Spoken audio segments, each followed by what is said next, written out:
میں مبلغ بنوں سنتوں کا،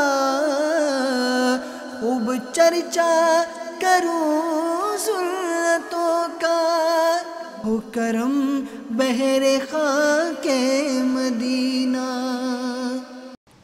الحمد للہ رب العالمین، والصلاة والسلام على سید الانبیاء والمرسلین، اما بعد فاعوذ باللہ من الشیطان الرجیم، بسم اللہ الرحمن الرحیم۔ الصلاة والسلام علیک یا رسول اللہ، وعلى آلك وصحابك يا حبيب الله۔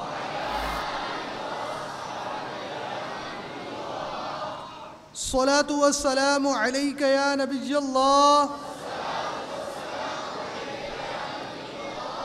وعلى آلك وصحابك يا نور الله۔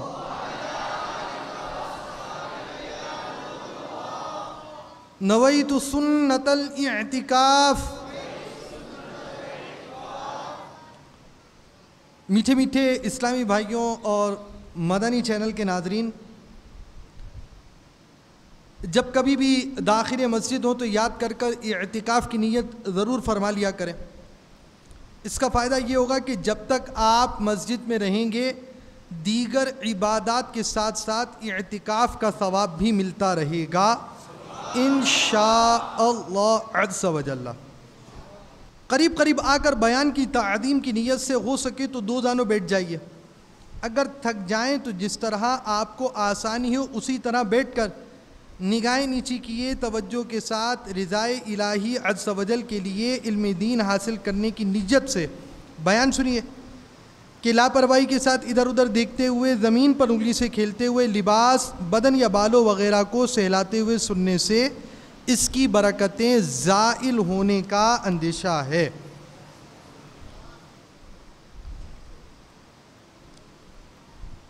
رسول اکرم نور مجسم رحمت عالم شاہ آدم و بنی آدم رسول محتشم صلی اللہ تعالی علیہ وآلہ وسلم کا فرمان رحمت نشان ہے، قیامت کے روز اللہ عز و جل کے عرش کے سوا کوئی سایہ نہ ہوگا۔ تین اشخاص اللہ عز و جل کے عرش کے سائے میں ہوں گے۔ عرض کی گئی یا رسول اللہ صلی اللہ تعالی علیہ وآلہ وسلم وہ کون لوگ ہوں گے؟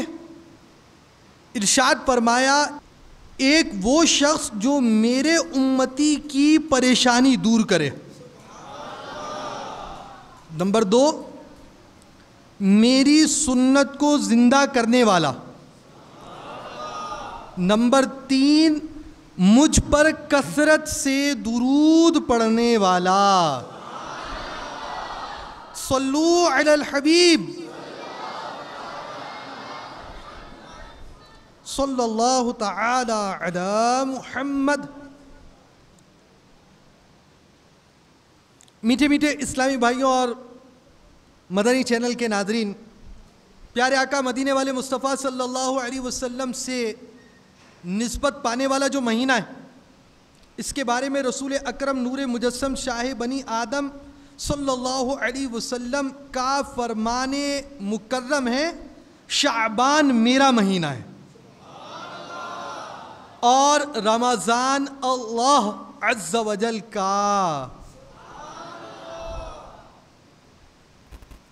اس سے پہلے کہ بیان کا باقاعدہ آغاز ہو، اللہ عز و جل کی رضا پانے اور ثواب کمانے کے لیے آئیے مزید اچھی نیتیں کر لیتے۔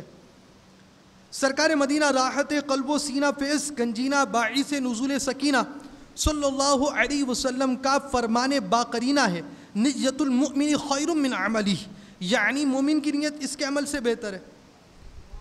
عالم نیت شیخ طریقت امیر اہل سنت حضرت علامہ مولانا محمد الیاس عطار قادری رضوی دامت برکاتہ العالیہ فرماتے ہیں نیک کام بغیر اچھی نیت کے کار ثواب نہیں ہوتا۔ نیک کام میں جس قدر اچھی نیتیں زیادہ اسی قدر ثواب بھی زیادہ۔ نیز امیر اہل سنت نے اس پرفتن دور میں آسانی سے نیکیاں کرنے اور گناہوں سے بچنے کے طریقوں پر مشتمل شریعت و طریقت کا جامع مجموعہ بنام مدنی انعامات بصورت سوالات عطا فرمایا۔ ان میں سب سے پہلا مدنی انعام نیتوں ہی کا عطا فرمایا۔ آئیے اچھی اچھی نیتیں کر لیتے ہیں۔ مدنی چینل کے ناظرین، آپ بھی محروم نہ ہو، آپ بھی حسب حال اچھی اچھی نیتیں فرما لیں۔ اللہ عز و جل کی رضا پانے اور ثواب کمانے کے لیے اچھی اچھی نیتیں کرتا ہوں۔ اول تا آخر بیان میں شریک رہوں گا، موبائل فون بند کروں گا، نہ فون ریسیو کروں گا، نہ کسی کو فون کروں گا، نہ ایس ایم ایس کروں گا، نہ کسی کا میسج پڑھوں گا۔ بلا وجہ کپڑے بدن، سر یا داڑھی وغیرہ کے بال سہلانے، دریوں سے دھاگے نوچنے، انگلیوں سے فرش پر کھیلنے، ادھر ادھر دیکھنے، باتیں کرنے، ٹیک لگانے، پردے میں پردہ نہ ہونے کی صورت میں گھٹنے کھڑے کر کر دوسروں کے لیے بدنگاہی کا باعث بننے، گھٹنوں میں سر رکھنے، دوسروں کو اشارے کرنے، اٹھ کر چل پڑنے وغیرہ سے بچتے ہوئے علم دین کی تعظیم کی خاطر جہاں تک ہو سکا دو زانوں بیٹھ کر علم دین سیکھنے کے لیے نگاہیں نیچی کیے خوب کان لگا کر سنوں گا۔ صلو علی الحبیب اذکر اللہ توبو الی اللہ وغیرہ سن کر ثواب کمانے اور صدا لگانے والے کی دل جوئی کے لیے نمایاں آواز سے جواب دوں گا۔ ضرورتاً سمٹ سرک کر دوسروں کے لیے جگہ کشادہ کروں گا، دھکا وغیرہ لگا تو صبر کروں گا، گھورنے جھڑکنے الجھنے سے بچوں گا۔ حسب موقع عز و جل صلی اللہ علیہ وسلم رضی اللہ عنہ اور رحمت اللہ تعالی علیہ پڑھوں گا، خاص خاص باتیں لکھ لوں گا۔ اجتماع کے بعد خود آگے بڑھ کر سلام مصافحہ اور انفرادی کوشش کروں گا۔ بنیت ادائے سنت بات کرتے ہوئے مسکراتا رہوں گا۔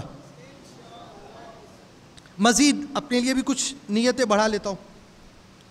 پارہ 14 سورۃ النحل جو کہ قرآن مجید فرقان حمید کی ترتیب کے اعتبار سے 16ویں سورت آیت 125، ادعو الی سبیل ربک بالحکمۃ والموعظۃ الحسنہ، ترجمہ کنز الایمان، اپنے رب کی راہ کی طرف بلاؤ پکی تدبیر اور اچھی نصیحت سے، میں دیے ہوئے احکام کی تعمیل کروں گا۔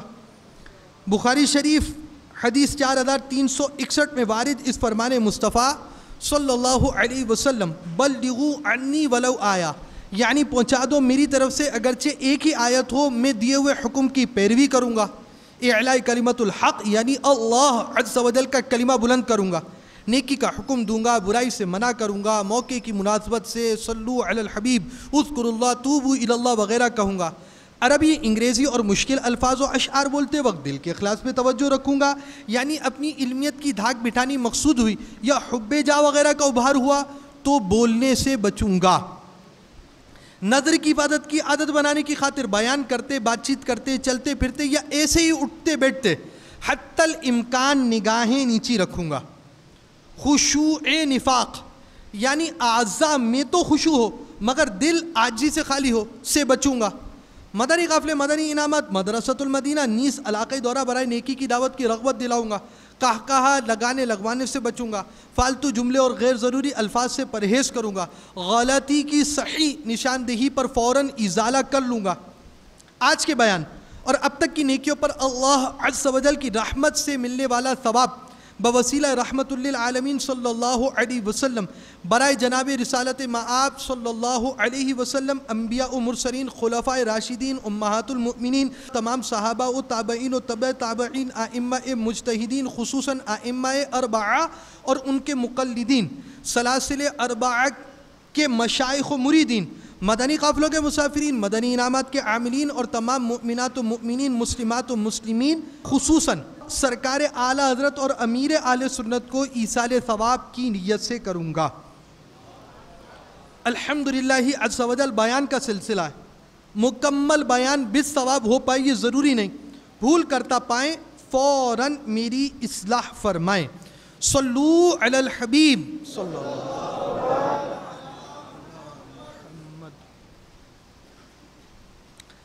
ہم اللہ عز و جل کے عاجز بندے اور اس کے پیارے حبیب صلی اللہ تعالی علیہ وآلہ وسلم کے ادنا غلام ہیں۔ یقیناً زندگی بے حد مختصر ہے، ہم لمحہ با لمحہ موت کے قریب ہوتے چلے جا رہے ہیں۔ ان قریب ہمیں اندھیری قبر میں اتار دیا جائے گا۔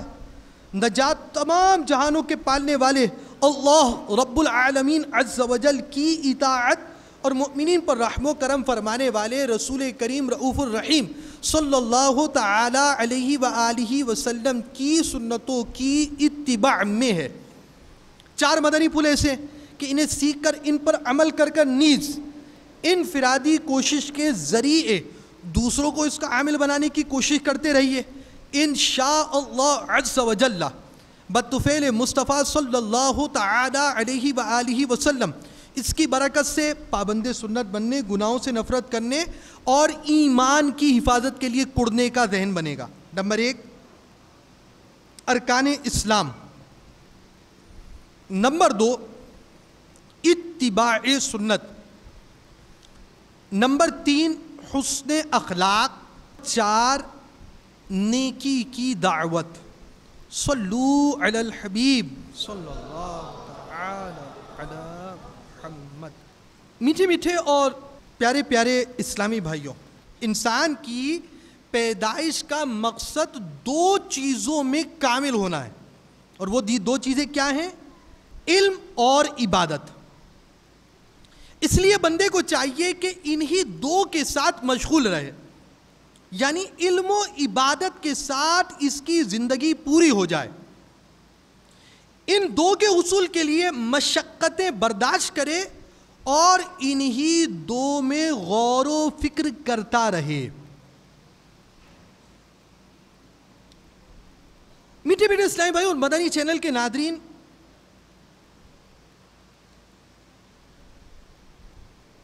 سیدنا امام محمد بن محمد غزالی علیہ رحمت اللہ العالی، آپ نے اپنی حیات طیبہ کی جو آخری تصنیف تحریر فرمائی منہاج العابدین کے نام سے معروف ہے، اس کتاب میں آپ نے یہ بات بیان کی کہ انسان کے لیے عبادت بہت زیادہ ضروری چیز ہے۔ اللہ تبارک و تعالیٰ نے انسان کو عبادت کے لیے پیدا فرمایا۔ انسان کا مقصد حیات ہر انسان جانتا ہے، ہر مسلمان کی جانتا ہے مجھے رب تعالیٰ کی عبادت کے لیے پیدا کیا گیا۔ مگر ہم غور کرتے دیکھتے ہیں کہ کائنات میں 2 طرح کے افراد ہوتے ہیں، ایک غیر مسلم، ایک مسلم۔ اب غیر مسلم ایمان نہیں لاتا، مسلمان ایمان لاتا ہے، اللہ تعالیٰ کو مانتا ہے، اللہ تعالیٰ کو رب جانتا ہے، اپنے آپ کو رب تبارک و تعالیٰ کی مخلوق مانتا ہے، اللہ تعالیٰ پر ایمان لاتا ہے۔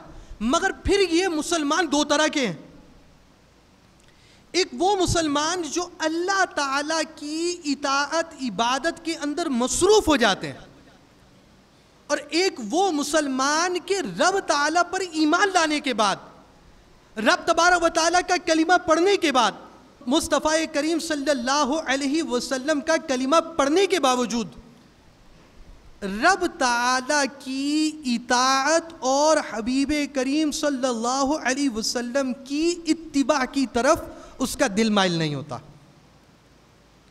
آخر ایک مسلمان ایمان لانے والا اللہ تعالیٰ کی عبادت کی طرف کیسے بڑھے؟ اور یہ فرق انسانوں میں، مسلمانوں کے اندر یہ فرق کیوں پایا جاتا ہے؟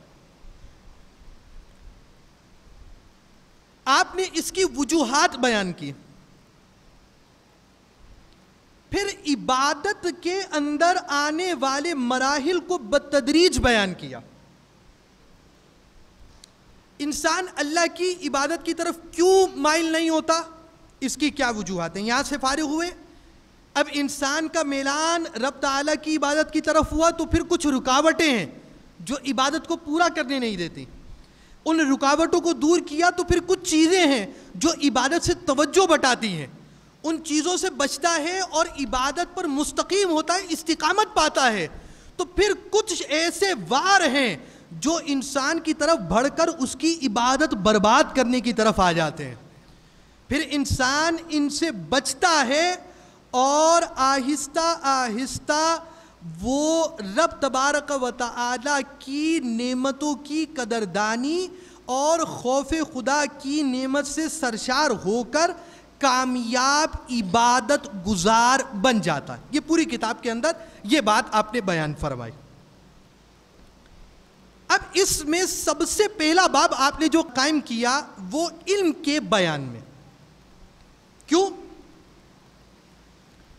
ایک شخص عبادت کرتا ہے اور ایک شخص عبادت نہیں کرتا، یہ بھی رب پر ایمان لاتا ہے، یہ بھی رب پر ایمان لاتا ہے، یہ بھی اللہ تعالیٰ کو واحد مانتا ہے، یہ بھی رب تعالیٰ کو واحد مانتا ہے، یہ بھی رب تبارک و تعالیٰ کو اپنا پروردگار مانتا ہے، مگر آخر ان دونوں میں فرق ہونے کی کیا وجہ ہے؟ امام غزالی رحمۃ اللہ تعالیٰ علیہ فرماتے ہیں عبادت کرنے کے لیے، ایک شخص کو عبادت کی طرف بڑھنے کے لیے اور عبادت کے کمال کو حاصل کرنے کے لیے سب سے اہم چیز علم ہے. اور 3 طرح کے علوم ہیں کہ اگر بندے کو یہ 3 علوم حاصل ہوں تو وہ اللہ تعالی کی عبادت کرنے والا بنے. سب سے پہلے فرماتے ہیں علم التوحید، دوسرا علم الشریعہ، تیسرا علم السر. ان کی تفصیل آتی ہے. علم توحید یعنی اللہ تعالیٰ کی ذات و صفات کے متعلق اسلامی نظریات کا علم. علم شریعت عبادت کے ضروری احکام کا علم. علم سر یعنی علم قلب، اس سے مراد باطن کا علم ہے. علم التوحید کا ہونا انسان کے لیے بہت زیادہ ضروری ہے، کیونکہ اس علم کے ذریعے انسان اللہ تعالیٰ کی پہچان و معرفت حاصل کرتا ہے.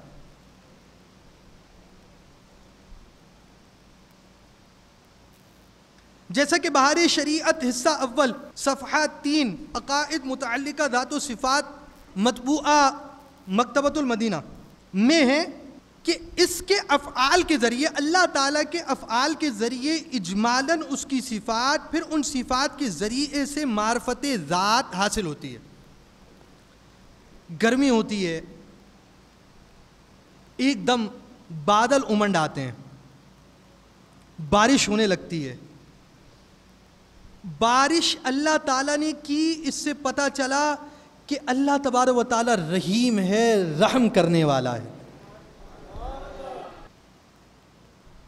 تو جب یہ معرفت کامل ہوتی ہے، اللہ کی معرفت بڑھ جاتی ہے، تو وہ عبادت کی طرف راغب ہونے کا ذہن بناتا ہے، اس کا ذہن بن جاتا ہے، اور وہ جان لیتا ہے کہ اللہ جو چاہے اور جیسا چاہے کرے، کسی کو اس پر قابو نہیں ہے، اور نہ کوئی اس کے ارادے سے اسے باز رکھنے والا ہے. اس کو نہ اونگ آئے نہ نیند. تمام جہان کا نگاہ رکھنے والا، نہ تھکے نہ اکتائے، تمام عالم کا پالنے والا، ماں باپ سے زیادہ مہربان، حلم والا، اس کی رحمت ٹوٹے ہوئے دلوں کا سہارا. اسی کے لیے بڑائی اور عظمت ہے. ماؤں کے پیٹ میں جیسی چاہے صورت بنائے، گناہوں کو بخشنے والا، توبہ قبول کرنے والا، قہر و غضب فرمانے والا. اس کی پکڑ نہایت سخت ہے، جسے بے اس کے چھڑائے کوئی چھوٹ نہیں سکتا. وہ چاہے تو چھوٹی چیز کو وسیع کر دے اور وسیع چیز کو سمیٹ دے. جس کو چاہے بلند کرے اور جس کو چاہے پست. ذلیل کو عزت دینا اور عزت والے کو ذلیل کر دے. جس کو چاہے رائے راست پر لائے اور جس کو چاہے سیدھی راہ سے الگ کر دے. جسے چاہے اپنا نزدیک بنا لے اور جسے چاہے مردود کر دے. جسے جو چاہے دے اور جو چاہے چھین لے. وہ جو چاہے کرتا ہے یا کرے گا. عدل و انصاف ہے, ظلم سے پاک و صاف, نہایت بلند و بالا ہے. وہ سب کو محیط ہے, اس کو کوئی احاطہ نہیں کر سکتا. نفع و ضرر یعنی نقصان اسی کے ہاتھ میں ہے. مظلوم کی فریاد کو پہنچتا اور ظالم سے بدلہ لیتا ہے. اس کی مشیت اور ارادے کے بغیر کچھ نہیں ہو سکتا, مگر اچھے پر خوش ہوتا اور برے سے ناراض. اس کی رحمت ہے کہ ایسے کام کا حکم نہیں فرماتا جو طاقت سے باہر ہو. اللہ پر ثواب یا عذاب یا بندے کے ساتھ لطف یا اس کے ساتھ وہ کرنا جو اس کے حق میں بہتر ہو, اس پر کچھ واجب نہیں. مالک علی الاطلاق ہے, جو چاہے کرے اور جو چاہے حکم دے. ہاں, اس نے اپنے کرم سے وعدہ فرمایا کہ مسلمانوں کو جنت میں داخل فرمائے گا اور بمقتضائے عدل کفار کو جہنم میں, اور اس کے وعدہ و وعید بدلتے نہیں. اس نے وعدہ فرما لیا کہ کفر کے سوا ہر چھوٹے بڑے گناہ کو جسے چاہے معاف فرما دے گا. جب بندے کو حقیقتاً یہ معرفت حاصل ہوتی ہے تو اس کا دل رب کی اطاعت کی طرف جھک جاتا ہے. لہذا عبادت کے لیے سب سے پہلا علم توحید کا حصول ہے. ایک شخص رات کو بیٹھا ہے, اندھیرا ہے, کوئی دیکھنے والا نہیں ہے. اس رات کے اندھیرے میں جب وہ کسی معصیت کی طرف, کسی گناہ کی طرف بڑھ رہا ہے, اس کے دل سے یہ صدا نکلتی ہے, اے فرد تجھے آج کوئی نہیں دیکھ رہا, مخلوق میں کوئی نہیں دیکھ رہا, مگر تجھے ایک دیکھنے والا ایسا ہے کہ کروڑوں پردے بھی ہوں وہ تجھے دیکھ رہا ہوگا.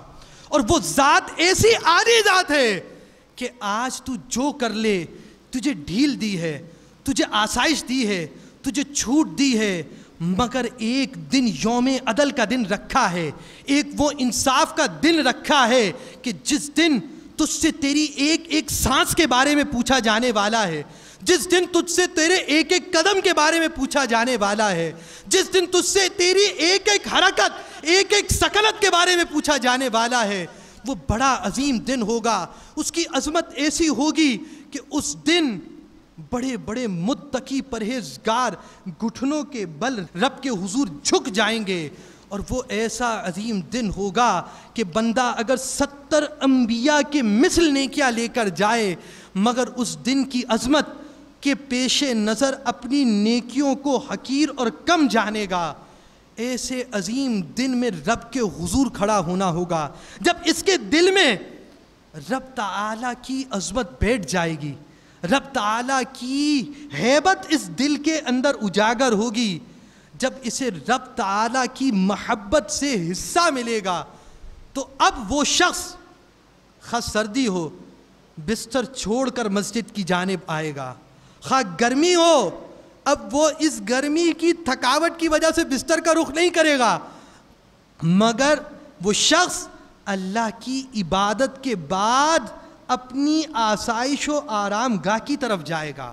تو جب تک بندہ اللہ تعالیٰ کی عظمت سے سرشار نہ ہو, جس دل میں رب تعالیٰ کی عظمت و ہیبت نہ ہو, وہ دل اللہ کی اطاعت و عبادت کی طرف راغب نہیں ہو سکتا. تو ایک مسلمان جو رب پر ایمان لانے والا ہے, ایک مسلمان متقی ہوتا ہے, ایک مسلمان رب کی اطاعت کرنے والا ہے, اور ایک وہ کلمہ گو ہے جو رب کی اطاعت سے دور ہے, کیونکہ ایک کے دل میں رب کی عظمت بیٹھی ہے, ایک کے دل میں رب کی ہیبت بیٹھی ہے, اور ایک کے دل میں رب کی عظمت و ہیبت نے کمال حد تک سرایت کیا ہی نہیں. یہی فرق ہے کہ ایک وہ شخص ہے کہ رات کو کسی آن تاخیر سے بھی سوئے, مگر دل میں یہ کیفیت ہوتی ہے کہ ابھی فجر کا وقت ہونے والا ہے, مجھے رب کے حضور اپنے اس جسم کے اعلیٰ حصے کو, جس کو کسی کے آگے تھوڑا سا نہ جھکایا جاتا ہو, اس اعلیٰ ترین جسم کے حصے کو رب کے حضور جھکانا ہے.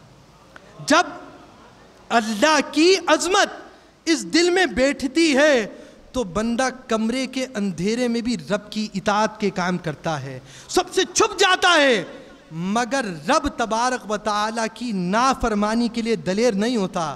اسے صرف یہ بات زبانی معلوم نہیں ہوتی کہ میں اللہ کا رزق آ رہا ہوں, میں اللہ تعالیٰ کے ملک سے باہر نہیں جا سکتا, میں اللہ تبارک و تعالیٰ کے فرشتوں سے مقابلہ نہیں کر سکتا, میں کرامن کاتبین کا مد مقابل نہیں بن سکتا. یہ باتیں زبان کی نوک پر نہیں ہوتی, بلکہ اس کے دل میں یہ باتیں جاگیر کر چکی ہوتی ہیں, اور وہ ہر آن رب تبارک و تعالیٰ کے احسان کے پیش نظر, رب تبارک و تعالیٰ کی عطاؤں کے پیش نظر رب تعالیٰ کی عبادت میں مشغول ہو جاتا ہے. تو سب سے اہم چیز اللہ تعالیٰ کی معرفت ہے, اس کی عظمت, اس کی ہیبت کا دل میں بیٹھ جانا ہے. جب تک رب تعالیٰ کی کمال درجے کی عظمت دل میں نہ بیٹھے بندہ عبادت کر نہیں سکتا, بندہ رب کی اطاعت نہیں کر سکتا. بندہ اپنے جسم کو, اپنے وجود کو, اپنے کام کو, اپنے کاروبار کو, اپنے معمولات کو, اپنے عادتوں کو, اپنے اطوار کو, اپنے طریقوں کو اسی وقت سانچے میں ڈالے گا کہ جب یہ شخص اللہ تعالیٰ کی عظمت کو اپنے دل میں بٹھائے گا. رب تعالیٰ کی عظمت دل میں کیسے بیٹھے گی؟ جب رب تعالیٰ کی معرفت حاصل ہوگی. اور رب تعالیٰ کی معرفت کیسے حاصل ہوگی؟ جب بندہ علم التوحید حاصل کرے گا. یاد رہے, ایمان اسے کہتے ہیں کہ سچے دل سے ان باتوں کی تصدیق کرے جو ضروریات دین سے ہیں, اور کسی ایک ضرورت دینی کے انکار کو کفر کہتے ہیں, اگرچہ باقی تمام ضروریات کی تصدیق کرتا ہو. ضروریات دین وہ قطعی جو ثبوت مسائل دین ہیں جن کو ہر خاص و عام جانتے ہیں, جیسے اللہ تعالیٰ کی وحدانیت, انبیاء کی نبوت, جنت و جہنم, حشر و نشر وغیرہ.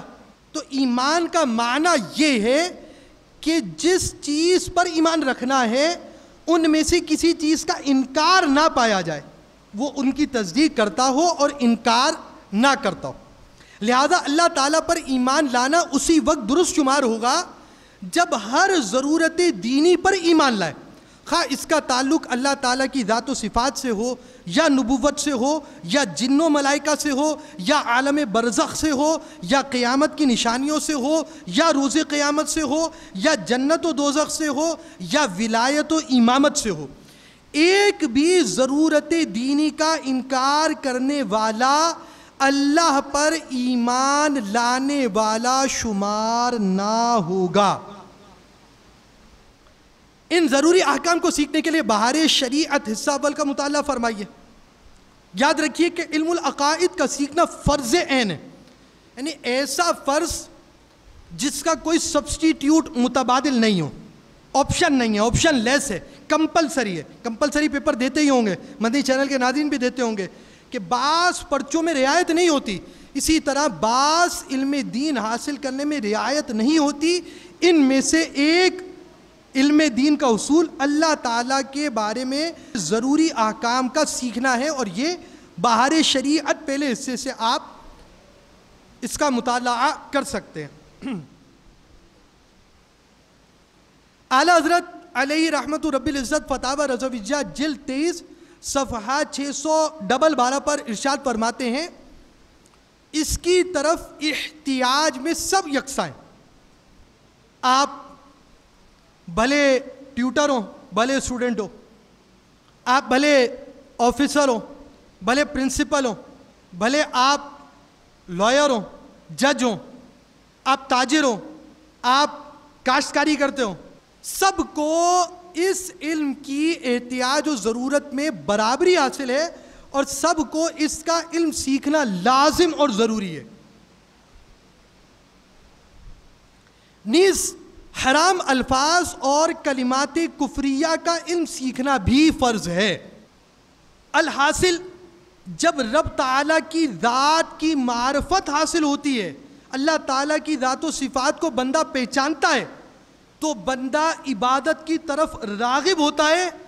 اور جو شخص عبادت کی طرف راغب نہیں ہوتا اس کے قلب میں در حقیقت اللہ کی عظمت و ہیبت کامل طور پر نہیں ہے، اور اسے کامل طور پر کرنے کے لیے اللہ تبارک و تعالیٰ کی ذات کو پہچاننے والا علم حاصل کرنا ضروری ہے۔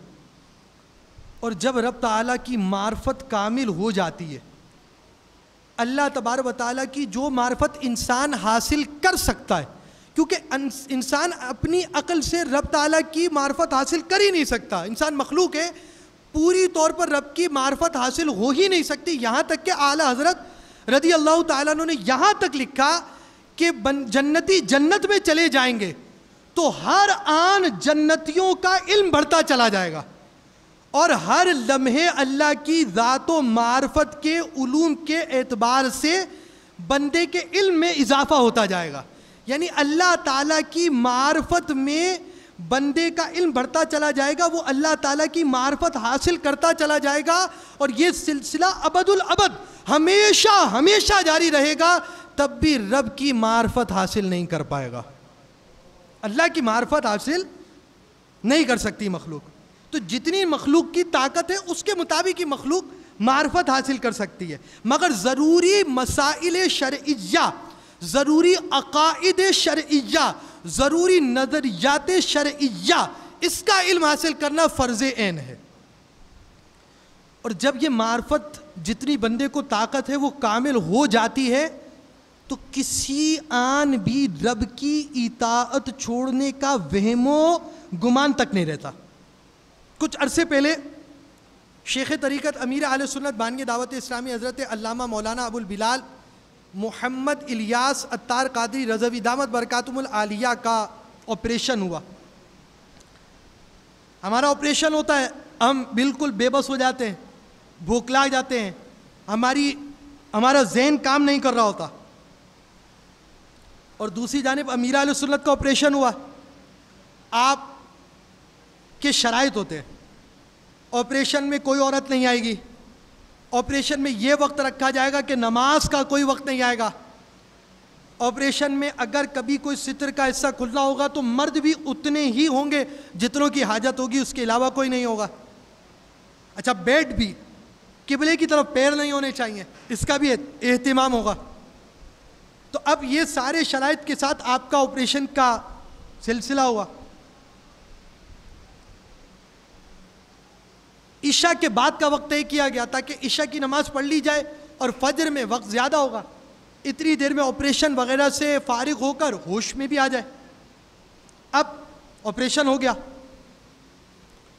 آپریشن ہونے کے بعد ابھی رات کے 12 ہی بجے ہوں گے، آپ قریبی نیم بے ہوشی میں، پوری طور پر ہوش میں نہیں آئے، نیم بے ہوشی میں قریب رہنے والے اسلامی بھائیوں سے پوچھتے تھے فجر کا وقت تو نہیں ہو گیا؟ انشاءاللہ میں فجر کی نماز ادا کروں گا۔ جب اللہ تعالیٰ کی عظمت و ہیبت دل میں بیٹھ جاتی ہے، غلبہ ایسا ہوتا ہے تو نیم بے ہوشی میں بھی عبادت چھوڑنے کا تصور جاتا رہتا ہے، نیم بے ہوشی میں بھی عبادت کرنے کی طرف میلان ہوتا ہے کہ اللہ تعالیٰ کی عظمت و ہیبت دل میں بیٹھی ہوئی ہوتی ہے۔ بلکہ آپ نیم بے ہوشی میں بھی سرکار علیہ الصلوۃ والسلام کی امت کے لیے دعائیں فرما رہے تھے، اپنے مریدوں کے لیے دعائیں کر رہے تھے، حاجی مشتاق صاحب کے لیے دعائیں کر رہے تھے، مفتی دعوت اسلامی کے لیے دعائیں فرما رہے تھے، اور نیم بے ہوشی کے اندر آپ نے اپنے شہزادے ابو ہلال حاجی بلال دامت برکاتہم العالیہ کو فرمایا کہ نعت سنائیں، اور نیم بے ہوشی میں بھی آقا کی ثناخوانی ہو رہی تھی۔ تو بہرحال اللہ تعالیٰ کی عظمت و ہیبت جب دل میں ہوگی، بندہ عبادت کی طرف راغب ہوگا، اور علم توحید کے ذریعے یہ عظمت کامل طور پر بیٹھے گی۔ اب جب بندے کا دل اللہ کی عبادت کی طرف راغب ہو جائے تو اس کے لیے لازم ہے کہ علم شریعت کا حصول، یعنی اس کے ضروری مسائل کو سیکھے، عبادت کے شرائط، فرائض، واجبات، مفسدات، مکروہات وغیرہ کا علم حاصل کرے، کیونکہ بے علم عبادت کرنے والے کی مثال حدیث پاک میں چکی کے اس گدھے کی بیان کی گئی ہے جو دن بھر چکی کے گرد گھومتا رہتا ہے اور رات کو بھی وہیں کھڑا ہوتا ہے جہاں دن میں ہوتا ہے. یعنی عبادت کرنے والا عبادت کرتا جا رہا ہے مگر شرائط صحیح نہیں ہے، فرائض صحیح نہیں ہے، نماز کے احکام نہیں پتہ، وضو کے احکام نہیں پتہ، غسل کے احکام نہیں پتہ، ناپاکی پاکی کے مسائل نہیں معلوم، کعبۃ اللہ شریف کے استقبال کے مسائل معلوم نہیں، اسی طرح قراءت درست نہیں. تو اب یہ نماز پڑھنے والا نماز پڑھ تو رہا ہے، عبادت کرنے والا عبادت تو کر رہا ہے، مگر علم کے بغیر اس عبادت کا نقصان یہ ہوتا ہے کہ جہاں کھڑا تھا وہی رہتا ہے اور عبادت کرنے کے باوجود گناہ گار ہوتا ہے اور مستحق عذاب نار بنتا ہے. تو لہٰذا اللہ تعالیٰ کی معرفت عبادت کے لیے ضروری اور شریعت مطہرہ کے احکام کا سیکھنا بھی لازم ہے. اب اس کے بعد علم السر یعنی علم القلب کا ہونا بھی لازمی ہے. عبادت کرنے والا اللہ تعالیٰ کی عظمت و ہیبت دل میں بٹھا چکا، نماز کے مسائل، دین کے احکام، تجارت کے احکام، معمولات میں نکاح کے احکام، دیگر چیزوں کے احکام سیکھ چکا اور عبادتوں میں مشغول ہے، روزے کے احکام سیکھے عبادتوں میں مشغول ہے. ساتھ ہی ساتھ ایک اور بات ایسی ہے جس کی طرف توجہ کرنا بہت ضروری ہے اور وہ یہ کہ اسے علم القلب جس قدر جاننا ضروری ہے وہ آتا ہو جس سے صفائی قلب کے اسباب معلوم ہو جائیں اور یہ معلوم ہو جائے کہ کس کس چیز سے دل پاک کرنا ضروری ہے تاکہ دل میں اللہ تعالیٰ کی ہیبت اور تعظیم اور اعمال میں اخلاص پیدا رہے. عبادت تو شروع کی مگر عبادت کرنے والا اللہ تعالیٰ کے لیے خالص عبادت کیسے کر سکے جب اپنے دل میں پائی جانے والی برائیوں کو دور کر پائے. لہذا ان امور کو جاننا بھی ضروری ہے جن سے نیت درست رہ سکے. سرکار اعلیٰ حضرت عظیم البرکت رضی اللہ تعالی عنہ ارشاد فرماتے ہیں جس طرح بے نمازی گناہ گار اور مستحق کے عذاب نار ہے اسی طرح ریاکاری کے ساتھ نماز پڑھنے والا انہی سزاؤں کا حقدار ہے. یعنی نماز پڑھنی ہے، عبادت کرنی ہے، روزہ رکھنا ہے، حج کرنا ہے، زکوٰۃ دینی ہے، تلاوت کرنی ہے، تسبیح پڑھنی ہے، سب سے پہلے اللہ تعالیٰ کی معرفت دل میں ہونی چاہیے، ساتھ ساتھ اس کے ضروری احکام معلوم ہونے چاہیے، پھر وہ عمل اخلاص کے ساتھ اللہ تعالیٰ کے لیے کیا جائے اور ان تمام امور کے لیے ضروری علم ضروری ہے. حدیث پاک میں ہے جو شخص اس لیے علم حاصل کرے تاکہ علماء کے سامنے فخر کرے یا بیوقوفوں کے ساتھ علم کے ذریعے جھگڑے یا لوگوں کی توجہ اپنی طرف پھیرے تو ایسے شخص کو اللہ تعالیٰ دوزخ کی آگ میں ڈالے گا. دعوت اسلامی کے اشاعتی ادارے مکتبۃ المدینہ کی مطبوعہ بہار شریعت جلد 3 حصہ 16 صفحہ 627 علم و تعلیم کا باب مسئلہ نمبر 7. طلب علم اگر اچھی نیت سے ہو تو ہر عمل خیر سے بہتر ہے کیونکہ اس کا نفع سب سے زیادہ ہے، مگر یہ ضرور ہے کہ فرائض کی انجام دہی میں خلل و نقصان نہ ہو. اچھی نیت کا یہ مطلب ہے کہ رضائے الہی اور آخرت کے لیے علم سیکھے، طلب دنیا اور طلب جان نہ ہو. اور طالب کا اگر مقصد یہ ہو کہ میں اپنے سے جہالت دور کروں گا اور مخلوق کو نفع پہنچاؤں گا یا پڑھنے سے مقصود علم کا احیاء ہے، مثلا لوگوں نے پڑھنا چھوڑ دیا میں بھی نہ پڑھوں تو علم مٹ جائے گا، یہ نیتیں بھی اچھی ہیں. اور اگر تصحیح نیت پر قادر نہ ہو، اچھی نیت سے علم دین حاصل نہ کرتا ہو، جب بھی نہ پڑھنے سے پڑھنا اچھا ہے.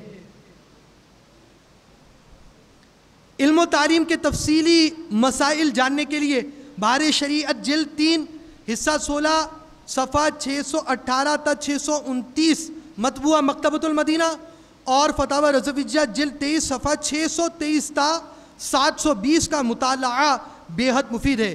میٹھے میٹھے اور پیارے پیارے اسلامی بھائی اور مدنی چینل کے ناظرین، علم دین حاصل بھی کیجئے اور علم دین کے طلب کے حوالے سے اپنا محاسبہ کیجئے، مدنی انعامات کو تھامیے۔ شیخ طریقت امیر اہل سنت نے ہمیں مدنی انعامات عطا فرمائے، اور ان مدنی انعامات میں سے اسلامی بہنوں کے لیے 63، جامعات کی طالبات کے لیے 83، جامعہ کے طلبہ کے لیے 92، مدنی منوں کے لیے 40، اور خصوصی اسلامی بھائی گونگے بہروں کے لیے 27 مدنی انعامات کا تحفہ دیا، ساتھ ساتھ اسلامی بھائیوں کے لیے 72 مدنی انعامات عطا فرمائے۔ بیان کو اختتام کی طرف لاتے ہوئے سنت کی فضیلت اور سنت و آداب میں سے چند مدنی پھول آپ کے گوش گزار کرتا ہوں۔ اب انشاءاللہ عز و جل چند مدنی پھول عرض کیے جائیں گے۔ ہر مدنی پھول کو سنت رسول مقبول علی صاحب الصلاۃ والسلام پر محمول مت فرمائیے۔ ان میں سنتوں کے علاوہ بزرگان دین رحمہم اللہ المبین سے منقول مدنی پھولوں کا بھی شمول ہے، جب تک یقینی طور پر معلوم نہ ہو کسی عمل کو سنت رسول نہیں کہہ سکتے۔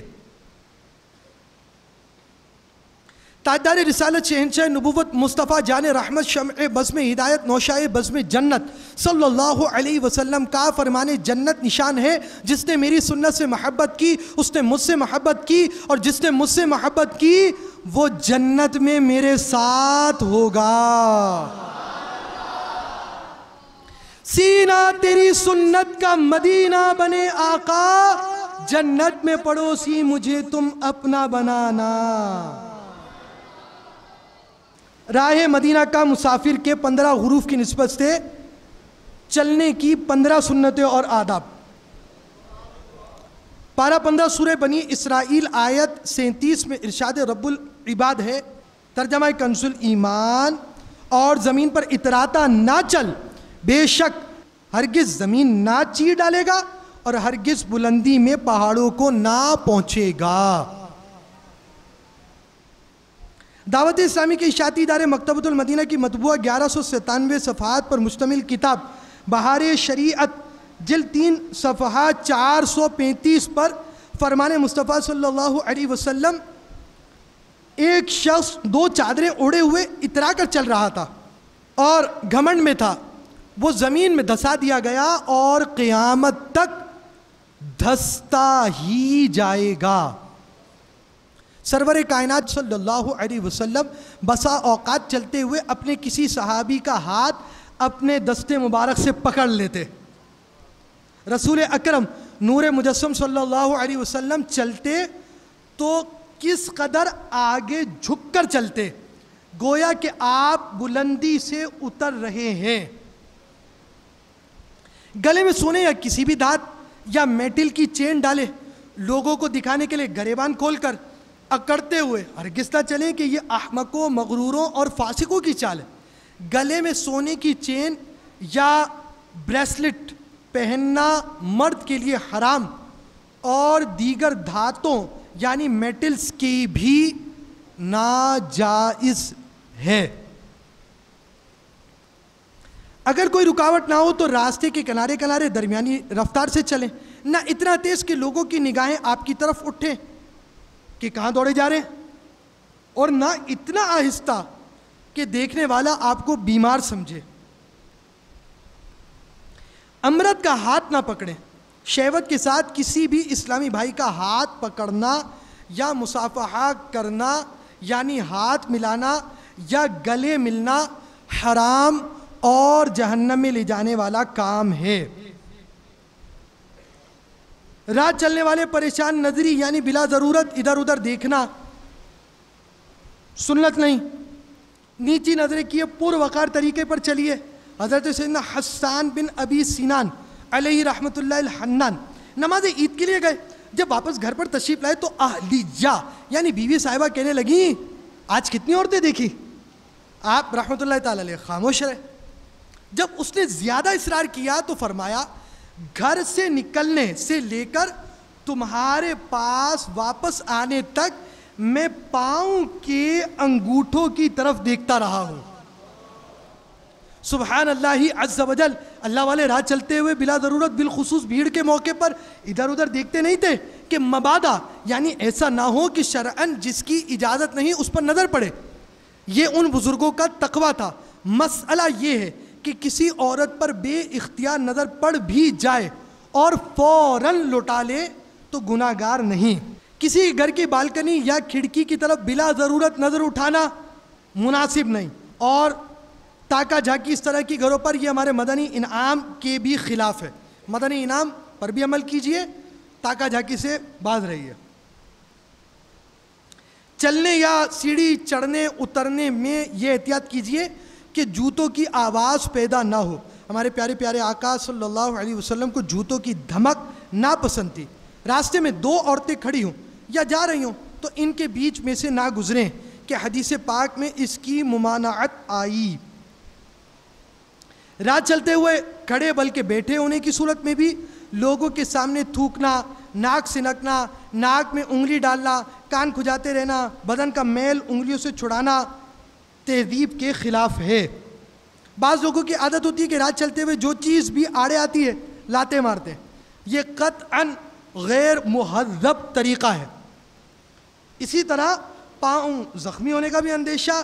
نیز اخبارات یا لکھائی والے ڈبوں, پیکٹوں اور منرل واٹر کی خالی بوتلوں وغیرہ پر لات مارنا بے ادبی ہے. پیدل چلنے میں جو قوانین خلاف شرع نہ ہوں ان کی پاسداری کیجیے. مثلاً گاڑیوں کی آمد و رفت کے موقع پر سڑک پار کرنے کے لیے میسر ہو تو زیبرا کراسنگ یا اوور ہیڈ استعمال کیجیے. جس سمت سے گاڑی آ رہی ہو اس طرف دیکھ کر ہی سڑک عبور کیجیے. اگر آپ بیچ سڑک پر اور گاڑی آ رہی ہو تو بھاگ پڑنے کے بجائے موقع کی مناسبت سے وہیں کھڑے رہ جائیے. اس میں حفاظت زیادہ ہے. نیز ریل گاڑی گزرنے کے اوقات میں پٹریاں عبور کرنا اپنی موت کو دعوت دینا ہے. ریل گاڑی کو کافی دور سمجھ کر گزرنے کے لیے جلدی یا بے خیالی میں کسی تار وغیرہ میں پاؤں الجھ جانے کی صورت میں گرنے اور اوپر سے ریل گاڑی گزر جانے کے خطرے کو پیش نظر رکھنا چاہیے. نیز بعض جگہ ایسی ہوتی ہیں کہ جہاں پٹری سے گزرنا ہی خلاف قانون ہوتا ہے, خصوصاً اسٹیشنوں پر. ان قوانین پر عمل کیجیے. عبادت پر قوت حاصل کرنے کی نیت سے حتی الامکان روزانہ پون گھنٹہ ذکر و درود کے ساتھ پیدل چلیے. انشاءاللہ عز و جل صحت اچھی رہے گی. چلنے کا بہتر طریقہ یہ ہے کہ شروع میں 15 منٹ تیز تیز قدم, پھر 15 منٹ درمیانہ, آخر میں 15 منٹ پھر تیز قدم چلیے. اس طرح چلنے سے سارے جسم کو ورزش ملے گی انشاءاللہ عز و جل. نظام انہضام ہاضمہ درست رہے گا. قبض, موٹاپے, دل کے امراض اور دیگر بے شمار بیماریوں سے بھی انشاءاللہ عز و جل حفاظت ہوگی. ہزاروں سنتیں سیکھنے کے لیے مکتبۃ المدینہ کی مطبوعہ کتب 312 صفحات پر مشتمل بہار شریعت حصہ 16 اور 120 صفحات کی کتاب سنتیں اور آداب, نیز 163 مدنی پھول مکتبۃ المدینہ سے حاصل کیجئے اور اس کی برکتیں پائیے. سنتوں کی تربیت کا ایک بہترین ذریعہ دعوت اسلامی کے مدنی قافلوں میں عاشقان رسول کے ساتھ سنتوں بھرا سفر بھی ہے. لوٹنے رحمتیں قافلے میں چلو, سیکھنے سنتیں قافلے میں چلو, ہوں گی حل مشکلیں قافلے میں چلو, ختم ہو شامتیں قافلے میں چلو. صلو علی الحبیب صلی اللہ علیہ وسلم. میں مبلغ بنوں سنتوں کا, خوب چرچا کروں سنتوں کا, ہو کرم بہر خاک مدینہ.